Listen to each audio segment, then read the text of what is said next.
유럽 증시가 폭등한 데 이어서 미국 증시도 폭등세로 마무리가 됐습니다. 자, 일각에서는 전쟁이 끝났냐? 뭐 이런 얘기까지 나왔는데요. 자, 일단은 뭐 독일 8%, 프랑스 7%, 나스닥도 3.5%나 올랐습니다. 좀 도대체 무슨 일이 있었던 걸까요? 하룻밤 사이에 이렇게 시장이 크게 상승할 수 있는 가능성, 여러 가지로 좀 분석이 되고 있는데, 자, 그 부분들을 좀 세분하게 해서 좀 알아보도록 하겠습니다. 삼성전자의 소액 주주가 12만 명이나 감소를 했다고 합니다. 자, 이제 삼성전자 질렸다 이 얘기죠. 지금 500만 명 정도까지 이제 진입이 된 모습인데요. 원래는 훌쩍 더 많았었죠. 근데 지금 500만 명 정도 수준으로 많이 떨어진 것 같습니다. 삼성전자가 이제 6만 전자로 들어가다 보니까 이제 더 걱정스러웠지 않을까 생각되고요. 뭐 의견이 분분히 갈리고 있습니다. 삼성전자 사야 한다, 아니다, 팔아야 한다, 뭐 왜 갖고 가냐, 갖고 가야 한다, 뭐 등등등 여러 가지 이야기들인데, 자, 그 이야기들도 같이 전달해 드리도록 합니다. 바이든 대통령이 가상화폐 연구에 대한 행정명령을 실시했다고 합니다. 자, 디지털 달러가 도입이 된다, 그런 얘기가 되는 건데요. 자, 가상화폐에 대한 연구, 자, 여기에 대한 행정명령이 떨어지면서 비트코인의 가격은 올라가고 있습니다. 그렇지만 내용을 따지고 보면 비트코인한테 결코 좋은 얘기는 아닐 텐데 라는 생각이 좀 들긴 합니다. 러시아 제재를 위해서 일단은 연구를 하기 때문이다, 뭐 등등등 여러 가지 얘기가 있는데, 이 이야기도 같이 좀 알아보도록 합니다.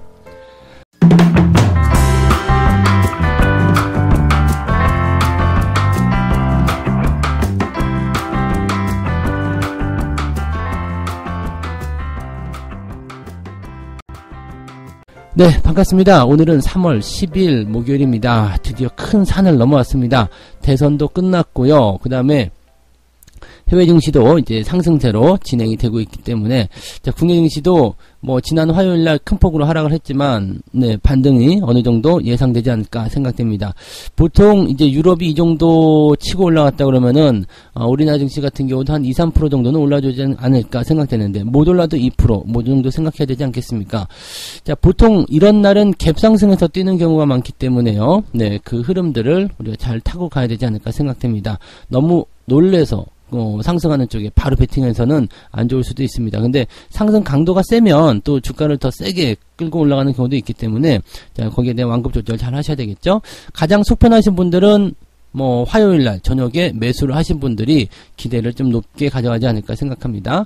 자, 일단은 해외 증시 상황 보시면은요, 뭐 프랑스는 7%대, 독일은 8%, 그 다음에 영국도 3.25% 정도 올라왔습니다.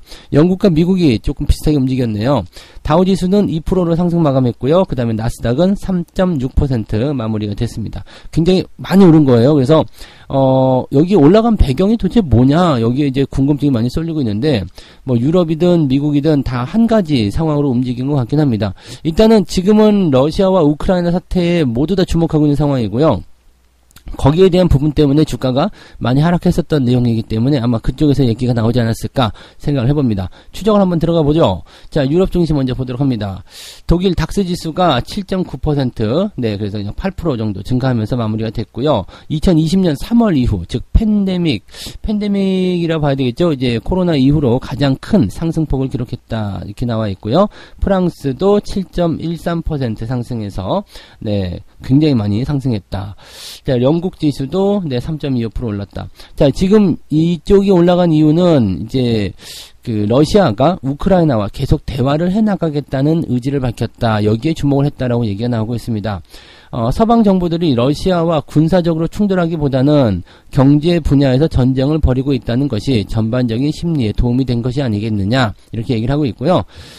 지금 그 대화로 우크라이나에서 목표를 달성하는 것이 더 나은 것 같다라는 러시아 외무부 발언이 시장에 도움이 됐다. 즉 전쟁이 진짜로 끝난 것 같은 느낌, 이런 거 주고 있다는 얘기죠. 러시아가 이쯤 되면은 뭐 100개를 들었다라고 생각할 수도 있을 것 같은데, 뭐 물론 아직은 잘 몰라요. 근데 휴전에 대한 부분들, 뭐 그 다음에 우크라이나에 대한 공격은 지속되고 있다, 교전이 계속되고 있다, 뭐 등등등 얘기가 있는데, 사실 러시아 입장에서 우리가 한번 생각해 보면 조금 지금은 더 하기도 애매하고 물러나기도 애매하고 뭐 이런 상황일 것 같아요. 지금 푸틴 입장이라면 더 강력하게 공격을 들어갔을 때 러시아 쪽으로 조여 들어오는 이런 경제적 제재 더 심하게 나올 것이다. 어떻게 보면은 지금 부도 국가 부도가 임박해 있다 뭐 이런 얘기까지 나올 정도이기 때문에 실질적으로 러시아 입장에서는 이 부분 굉장히 부담될 것 같고요. 또 한 가지 지금 천연 자원 뭐 원유나 가스 이런 것들에 대한 부분들이 그 러시아의 가장 강력한 무기였잖아요. 그런데 여기에 대한 어떤 봉쇄 조치 이런 것들이 나오고 있다는 거, 이게 러시아를 옥죄는 가장 큰 이유가 아니었을까 생각합니다. 이제 이쯤이면 생각했겠죠. 우크라이나 그거 해가지고 무슨 이득이 되겠다고 이렇게 보시면 될 것 같아요. 자, 지금 러시아가 계속해서 이야기하고 있는 것 중에 하나는 이제 그 우크라이나의 중립국, 거기 이제 가장 큰 이유였다라고 얘기하는 거죠. 그 다음에 크림반도의 러시아 이제 그 러시아 쪽으로 어떤 귀속되는 부분들에 대한 인정, 그 다음에 돈바스 지역의 독립국 인정, 요 세 가지를 가지고 있는데, 우크라이나 입장에서는 뭐 크림반도까지는 어떻게 이해를 해줄 수 있을 것 같기도 해요. 왜냐면 그것을 다시 찾아오면 좋겠지만 이미 그렇게 해서 시간이 오래 지났잖아요. 그러니까 뭐 그게 2014년도 일이니까 이미 시간이 오래 지나서 그건 그렇다 치더라도 돈바스 지역은 안 되겠다. 그럼 거의 부분에 대해서는 이제 러시아가 한 발 물러나지 않을까.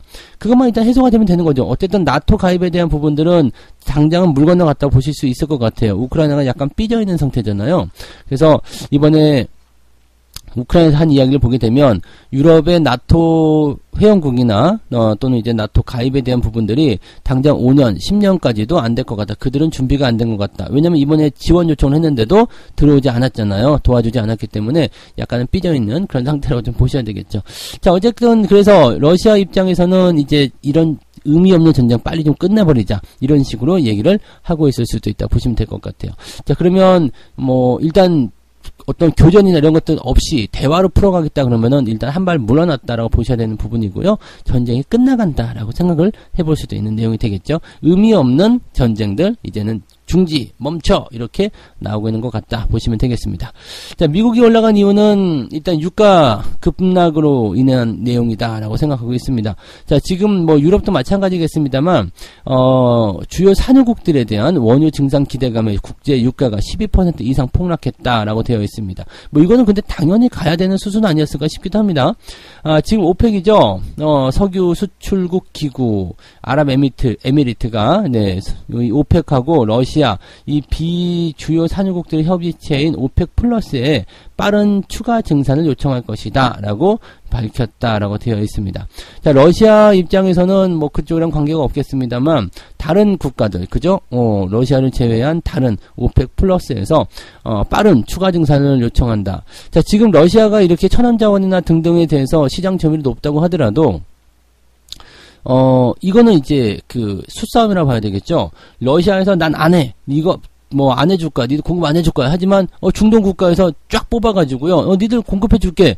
라고 얘기가 나오면 러시아가 아무리 저거한다고 하더라도 실질적으로 네 충격이 별로 없는 상황이 좀 되게 되면 점점 그 제재가 강해진 상태에서 얘네들은 그냥 현재처럼 잘 먹고 잘 살아. 그렇게 되면 나만 힘들어지는 거거든요. 그러니까 이런 식으로 옥죄게 되면 결국에는 궁지에 몰리게 되죠. 또 그 다음에 미국이 러시아 그 원유에 대한 그 수입 금수 조치를 내렸잖아요. 그렇게 되니까 대기업들, 글로벌 기업들이 러시아에서 철수하는 상황이 벌어지기도 하고요.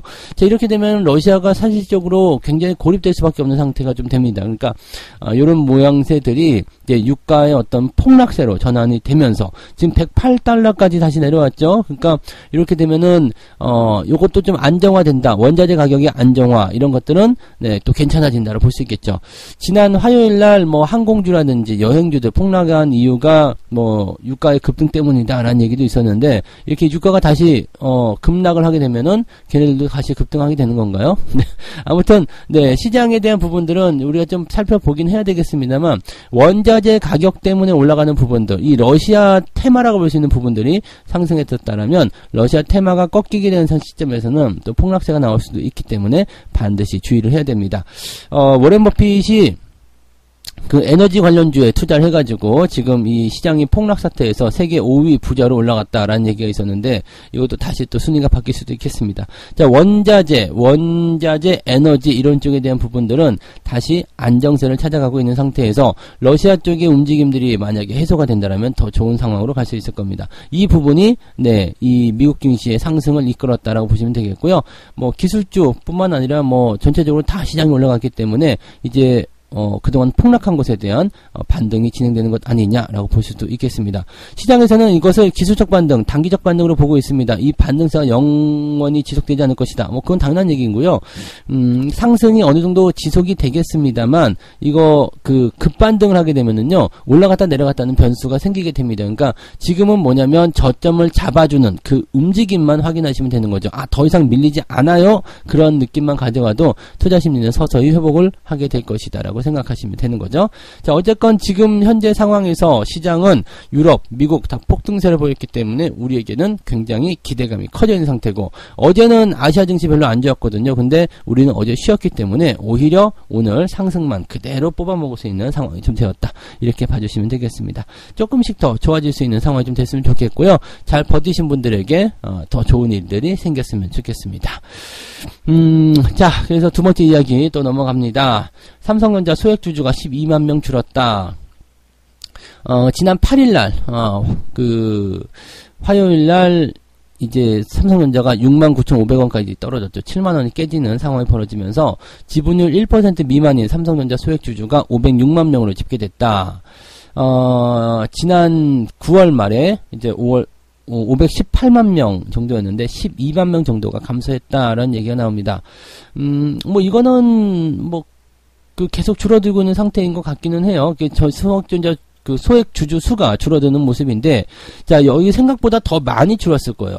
왜냐면, 지금, 이제 작년 연초에 매수가 들어오신 분들이 굉장히 많았을 거 아니에요. 그래서 뭐 쭉쭉쭉쭉쭉 계속 늘어났을 거다라고 되어 있고, 작년 9월 말에 이제 518만 명이었고, 그 이후에 이제 주가가 계속 떨어지면서, 꾸준하게 나가는 모습이 좀 보여졌는데, 나가는 사람이 있는 게 아니라 들어오는 사람도 있었을 거란 말이죠. 그러니까 들어오는 사람들은 뉴페이스, 즉 삼성전자를 밑에서 사는 사람들이었을 거란 말이죠. 그러면 여기서 생각해 볼 것, 지금 12만 명만 줄었겠느냐? 실질적으로는 더 많이 줄었을 거예요. 거의 들어온 사람들도 뭐 100만 명 정도 되지 않을까 생각되고요. 나간 사람은 100만 명이 훨씬 넘을 것이다 생각됩니다. 그래서 그런 부분들이 이제 들어온 사람과 나간 사람의 어떤 집계를 통해 가지고 보면은 12만 명밖에 감소하지 않았다 이렇게 되는 거지만 실질적으로 내부에서는 손바뀜이 일어났을 것이다라고 보시면 되겠습니다. 그래서 뭐 개인들끼리 손바뀜이냐 뭐 이렇게 보실 수 있겠습니다만 실제로 많이 물린 사람이 나가고 새로 들어오는 사람들이 매수하기 시작했다라는 것은 다른 의미라고 보셔야 되겠죠. 그래서 지금 보면은 이제 지난해 10월까지 개인 투자자들이 삼성전자 주식을 35조 원어치를 순매수했다. 이거 네 의미가 있죠. 그래서 일단은 개인 투자자들이 매수하는 물량들이 단순히 물타기만 됐을 것이냐 이 부분도 생각해야 되는데 이거 물타기만 하진 않아요. 네, 물타기로만 볼 수가 없죠. 왜냐면 돈이 없는 상태에서 삼성전자에 몰빵을 쳤다 그러면 어떻게 돈이 들어올 수 있는 상태가 없잖아요. 빚을 더 낸다. 빚이 이미 있는데 빚을 더 낸다. 그래서 더 들어왔다. 이거는 애매한 부분이죠. 그러니까 새로운 자금이 들어왔을 가능성이 매우 높을 것이다 라고 보시면 될 겁니다. 자, 지난 8일 상황 보시면 삼성전자가 이제 69,500원에 거래를 마쳤기 때문에 뭐 장중에는 이제 68,700원까지도 밀렸답니다. 그러니까 뭐 충분히 삼성전자 갖고 계신 분들은 이해를 했을 거라 생각합니다만 지금 6만 원대면은 뭐 매수를 해도 된다 뭐 이런 얘기도 나오고 있고 또는 이제 매도를 해야 된다 이런 얘기도 나오고 있습니다만 지금 삼성전자가 가지고 있는 악재라고 본다면 러시아의 우크라이나 침공으로 인한 반도체 업황에 대한 우려의 목소리, 그 다음에 이제 지금 갤럭시 S22에 대한 그런 성능 조절? 네. 그런 것들에 대한 의혹, 뭐 이런 것들이 이제 약간 여러 가지 문제가 좀 됐잖아요. 그래서 그런 내용들인데, 지금 현재 시점에서 봤을 경우에는 이 갤럭시와 관련된 부분에서는 뭐 계속적으로 업데이트라든지 여러 가지 부분들 또 그 다음에 빠르게 인정했죠. 미안하다. 내가 잘해보겠다. 이렇게 얘기를 했기 때문에 이거는 금방 사그라지지 않을까 생각됩니다. 다만 이제 스마트폰 판매에는 어느 정도 영향을 주지 않을까라는 생각이 좀 들긴 하는데 또 신제품 나오면 그만이죠. 그러니까 뭐 그런 식으로 보시면 되는 거고, 자, 지금 그 러시아 우크라이나 이쪽 관련한 부분에서는 뭔가 진전이 있어 보이기 때문에 오히려 그렇다면 삼성전자의 주가가 또 오히려 뛸 수도 있는 건 아니겠느냐 생각되기도 합니다.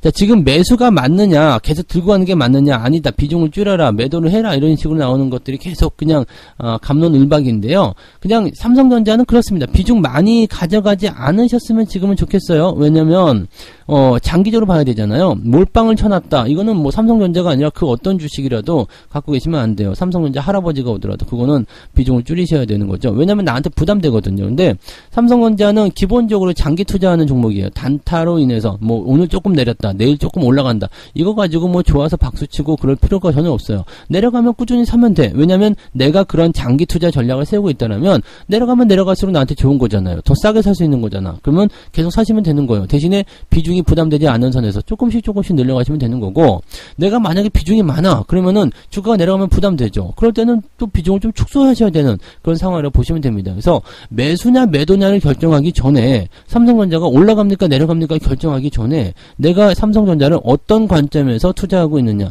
거기에 대한 부분이 제일 중요한 거예요. 그러니까 멀리 내다보고 있느냐, 지금 당장 단타를 치기 위해서 삼성전자 들어왔느냐, 이런 상황으로 접근하시면 되는 거죠. 여러분들은 어떤 식으로 들어왔을까요? 저는 보기에는 여러분들 우리 주린이 투자분들은 대부분 삼성전자 단타로 보고 있는 것 같아요. 왜냐면 작년 1월에 들어와가지고 그냥 막 뭐 아무 맹목적이었잖아요. 막 9만원대 막 매수해가지고 10만 전자간에 12만 전자간에 그래서 매수를 했을 거 아닙니까? 그런데 그게 생각보다 지금 많이 떨어져 있기 때문에 지금 현재 시점에서 본다면 손실 나고 있으니까 버려버려야 되겠다. 자, 지금 삼성전자 1년도 제대로 투자 안 하고서 팔아버리겠다. 자, 이런 것도 되게 웃기는 거잖아요. 그러니까 이 접근에 대한 부분들, 그런 것들 자체가 지금 현재 뭔가 좀 잘못됐다라고 판단할 수 있는 거겠죠. 자, 어쨌건 네, 빚내서 투자하셨건 아니면 자기 자본으로 투자하셨건 간에 이 투자에 대한 관점은 반드시 세워놓으셔야 됩니다. 내가 어떤 식으로 운영할 것이고 어떤 변수가 있을 때 어떻게 대응해야 되고 그런 것들에 대한 부분이 중요합니다. 그래서 삼성전자를 대응하시는 분들, 사야 됩니까? 팔아야 됩니까? 거기에 접근하기 전에 내가 지금 삼성전자를 어떤 관점으로 접근했는지 거기부터 생각해 보시는 게 중요하다는 것을 꼭 명심하시기 바랍니다. 자, 세 번째 이야기 갈게요. 바이든 대통령이 가상화폐 연구에 대한 행정명령을 지시했다. 자, 서명을 했어요. 네, 기자회견하고 바로 그냥 서명을 해버렸는데, 디지털 달러의 시장이 열릴 것인가? 이거, 이렇게 되면은 가상화폐가 이제 으쌰으쌰 되는 거 아니야? 뭐 이런 얘기가 나오는데, 이거 잘 생각하셔야 되는 부분 중에 하나예요. 자, 기축통화인 달러화의 중앙은행 디지털 화폐 도입 검토. 자, 이거 제가 상당히 오래전에 한번 얘기해 드린 적이 있습니다. 재작년쯤 되는 것 같아요. 자, 비트코인이 계속해서 올라가지만 이 비트코인에 대한 부분들이 무엇을 노리느냐, 기축통화에 대한 자리를 노리겠느냐. 자, 중앙은행은 절대 그것을 봐주지 않는다고 그랬습니다. 그래서 걔들이 뭘 한다고 그랬어요. 중앙은행이 만드는 가상화폐, 즉 디지털 달러의 도입을 분명히 만들 것이다. 지금 그것을 이제 본격화시킬 것이라는 행정명령이에요. 자, 민간 가상화폐와 달리 중앙은행이 공신력을 담보하고 법정 화폐로 취급하는 달러에 대한 그런 내용이 만들어지게 된다면 이제 글로벌 금융시장 전반에 파장이 예상된다. 자, 현물에 대한 부분이 없어지고 디지털 달러로 가는 거죠. 디지털 화폐로 가는 겁니다. 그러면 가상화폐를 가지고 있을 이유가 없잖아요. 그죠? 가상화폐에 대한 부분 한번 생각해 보세요. 물론 이제 그런 건 있습니다.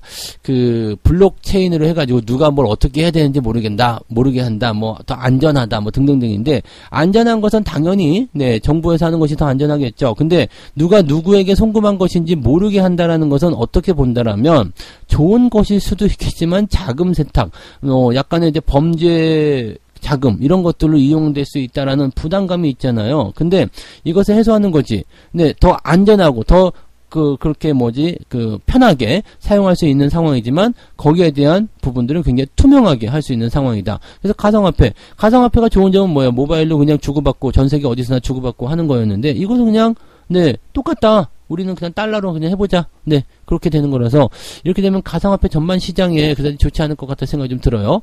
자, 이번 조치가 뭐냐면 이제 가상화폐를 활용할 것이다.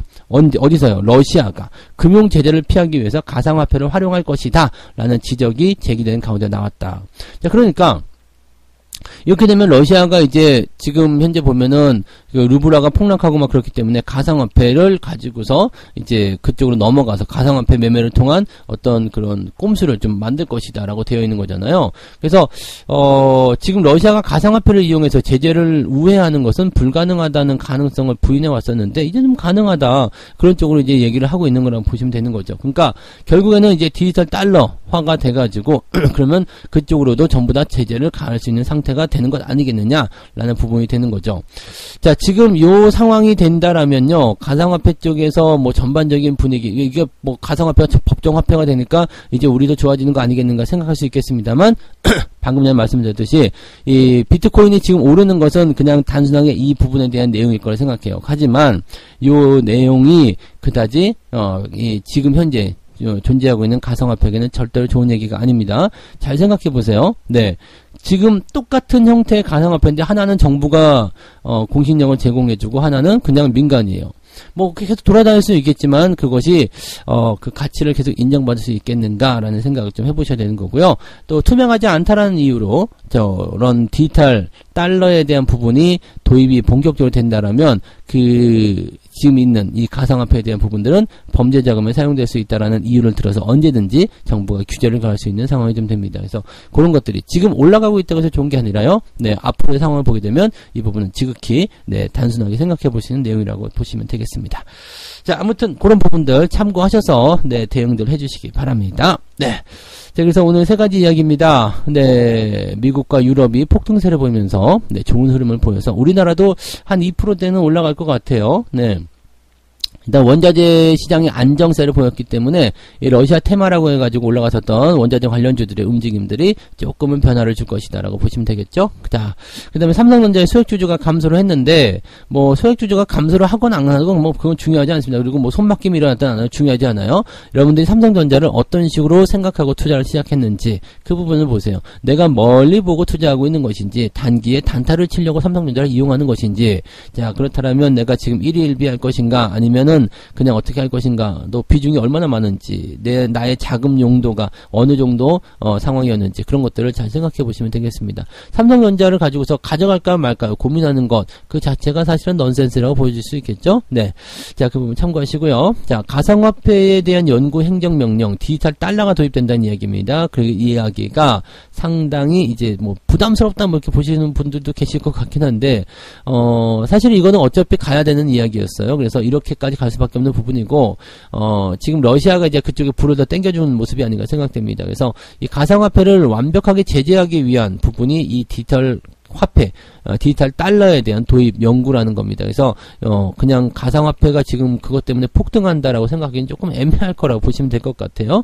그래서 아무튼 그런 정도의 내용들을 좀 참고하시고요. 가상화폐 투자하시는 분들 입장에서는 그런 부분들을 한번 곰곰이 생각하시고 대응하실 필요가 있을 것 같습니다.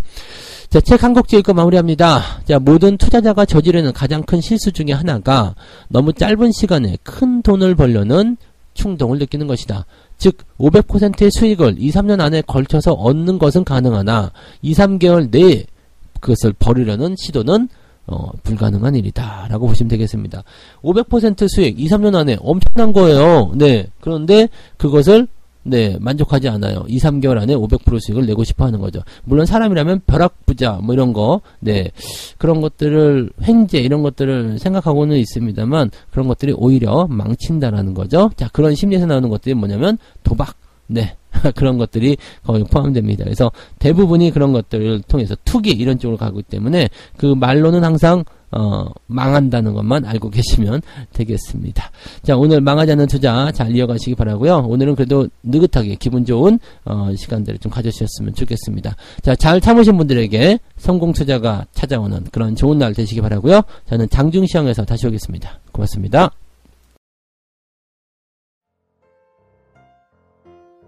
본 방송에서 제공되는 모든 정보는 투자 판단의 참고 자료이며 투자의 최종 책임은 본 방송을 이용하는 본인에게 있습니다.